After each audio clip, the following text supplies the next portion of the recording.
सभी को नमस्कार।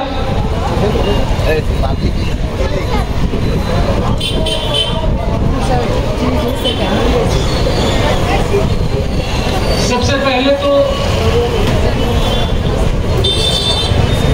हम लोग क्षमा चाहते हैं कि समय पर आने में जरा विलंब हुआ।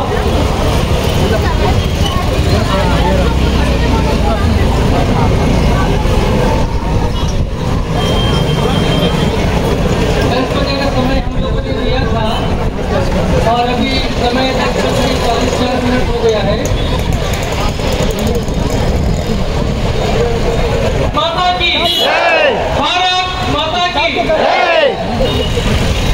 पुलिस विभाग को अपनी तथा श्री वी.के. अब्दुल अजीज जी की तरफ से धन्यवाद देना चाहूंगा, क्योंकि कल दिन से ही हमारे इंस्पेक्टर श्री नासिर जी और ऑपरेटिव थाना के थाना इंचार्ज इंस्पेक्टर श्री गिरीश जी हम लोगों के संपर्क में थे। और पुलिस आज जो ये आंदोलन हो रहा है, श्री वी.के. अब्दुल अजीज और मेरे साथ प्रशासन के साथ बातचीत कराने का एक प्रयास किए, इसके लिए मैं धन्यवाद दूंगा। पुलिस विभाग में श्री नासिर जी और श्री गिरीश जी ने सेक्रेटरी एजुकेशन और सेक्रेटरी हेल्थ उनके साथ में एक मुलाकात करने के लिए भी समय निश्चित किया। मेरे भाइयों और बहनों, लेकिन मैं यहां पर एक बात पुलिस डिपार्टमेंट से भी पूछना चाहता हूं कि जब भी यहां पर आंदोलन होता है उस समय यहां के IAS ऑफिसर्स लोगों का कान खुलता है और उसके बाद इनका अता पता नहीं होता है। मैं पुलिस डिपार्टमेंट से फिर से ये पूछना चाहता हूं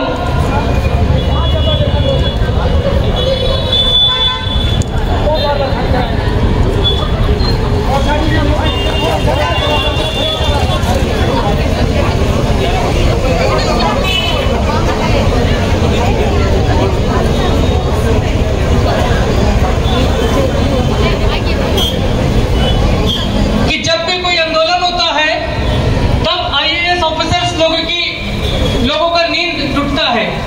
इससे पहले हम लोगों को श्री वी.के. अब्दुल अजीज और मुझे SDM ने बुलाया था और ये कहा गया था कि सभी डिपार्टमेंट के सेक्रेटरीज लोगों के साथ तो मुलाकात करवाया जाएगा, लेकिन ऐसा होता नहीं है। लेकिन अभी जैसा हमारे पास में नासिर साहब आए थे, जो कि हमारे बम्बूघाट थाना के इंचार्ज है, हम लोगों का एजुकेशन हुआ था जो राजनिवास गिराव करेगा बोल के, याद है? गांधी पार्क में सबको बुलाया था। उस दिन जो है हमारा उपराज्यपाल साहब जो है वो दिन 11 बजे फ्लाइट में बात यही बोलेगा। आज उसके बाद हम लोगों को राजनिवास जाके एक लेटर जमा किया था और उसका जवाब हमको आया 23 अगस्त को उसका जवाब आया। इसमें बाकायदा लिखा गया, हर डिपार्टमेंट को इंस्ट्रक्शन दिया गया कि अर्जेंट रिकॉर्ड जो है अजीज जी ने जो बोला है उसको हर डिपार्टमेंट जो है जवाब दे। आज आप लोगों को बता दो कि 23 अगस्त को ये लेटर मिलने के बाद आज कितना तारीख है? 25 सितंबर। एक महीना होने तक कोई डिपार्टमेंट का आज तक मेरे को चिट्ठी नहीं आया कि डिपार्टमेंट के अंदर में कौन से पेपर में क्या काम चल रहा है। आज हम लोग तिरंगा पार्क में जब आया, जब ये प्रोग्राम की हम लोग तैयारी किया, 2 दिन से हम लोगों पर दबाव डाल रहा है कि आपसे ये मिलने मांगते हैं, आपसे वो मिलने मांगते हैं। आइए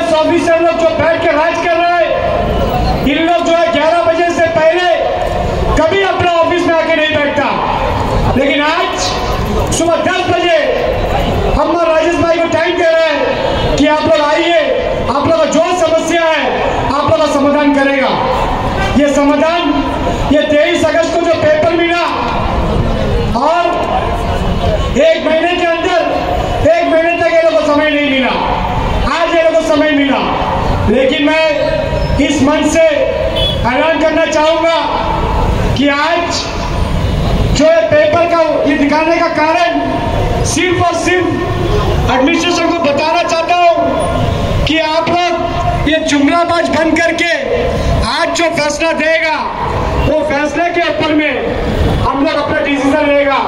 यही सबके साथ मैं आज भी बोल रहा हूं, आगे भी बोलूंगा और आगे भी रहूंगा इसी तरह। हमारा अनशन शुरू नहीं हुआ, अनशन तभी शुरू होगा जब हमारा बड़े अधिकारी के साथ बात होकर आने के बाद हम लोग फैसला करेंगे क्या करना है। तो इसके लिए आप लोग से रिक्वेस्ट है, आप लोग थोड़ा शांति बनाए रखें। और श्री वीके अब्दुल अजीज ने जैसे कि ऐलान किया था कि जब तक हमारी मांग पूरा नहीं होगा वो अनशन पर बैठेंगे, लेकिन उससे पहले अभी नासिर साहब उनके पास तो पावर है, हम लोगों से मुलाकात करने के लिए तैयार है। मैं भी कहना चाहूंगा आप सभी लोगों से कि अंडमान निकोबार एडमिनिस्ट्रेशन से हम टकराव की राजनीति नहीं चाहते हैं। अंडमान निकोबार प्रशासन से हम टकराव की राजनीति नहीं चाहते हैं, लेकिन हम कहना चाहते हैं कि प्रशासन सिर्फ बातचीत करके छोड़ देता है। जब भी हम यहाँ पर कुछ ऐलान करते हैं तब इनका आंख खुलता है। ऐसा नहीं होना चाहिए।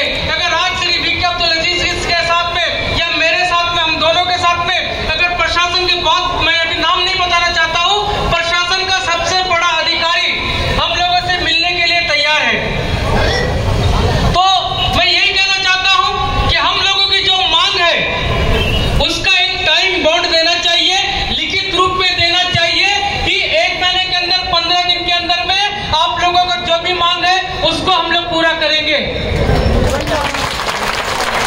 अगर आप लोग इस बात पे एग्री है कि एडमिनिस्ट्रेशन का जो भी बड़ा अधिकारी मेरा और वीके अब्दुल अजीज के साथ में संवाद करेगा, बातचीत करेगा, वो लिखित रूप में देना होगा, एक टाइम देना होगा कि हाँ हम लोग इतने से इतना दिन के अंदर में आप लोगों पे काम करेंगे, आप लोगों की बात को सुनेंगे, जो भी समस्या है उसका समाधान निकालेंगे।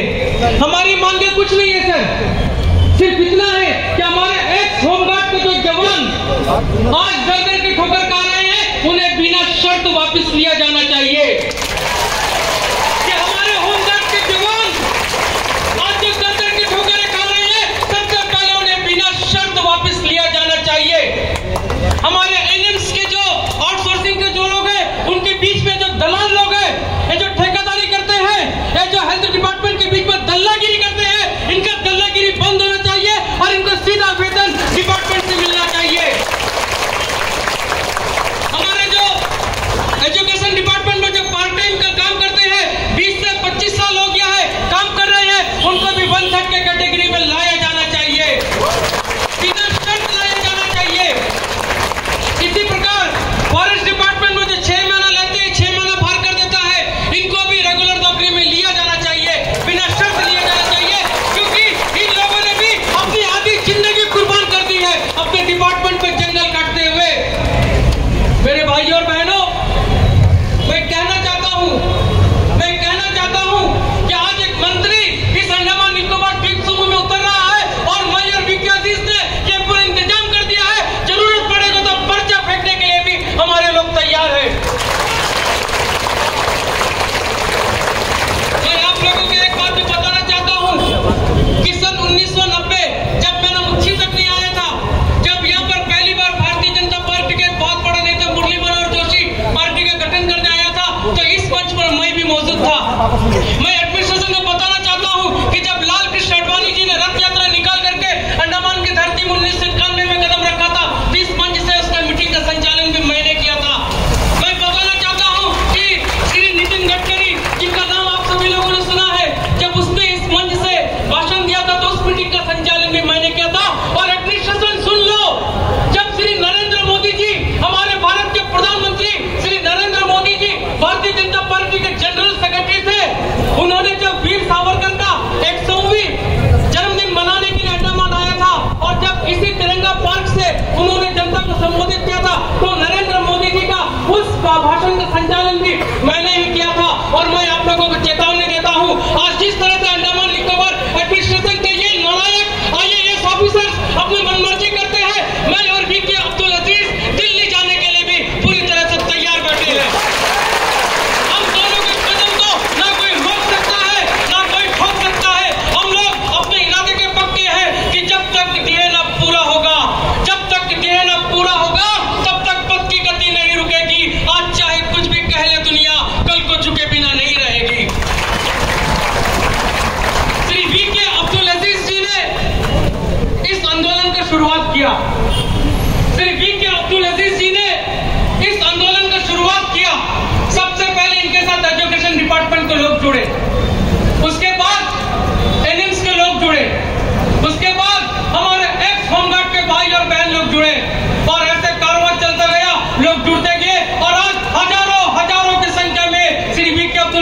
निश्चित तौर पर इनके मांग को नहीं माना जाएगा जब तक अंडमान निकोबार प्रशासन इन लोगों को फिर से नौकरी में बहाल नहीं करेगा, जब तक अंडमान निकोबार प्रशासन इन लोगों को वंचित नहीं करेगा, ये आंदोलन नहीं रुकने वाला है।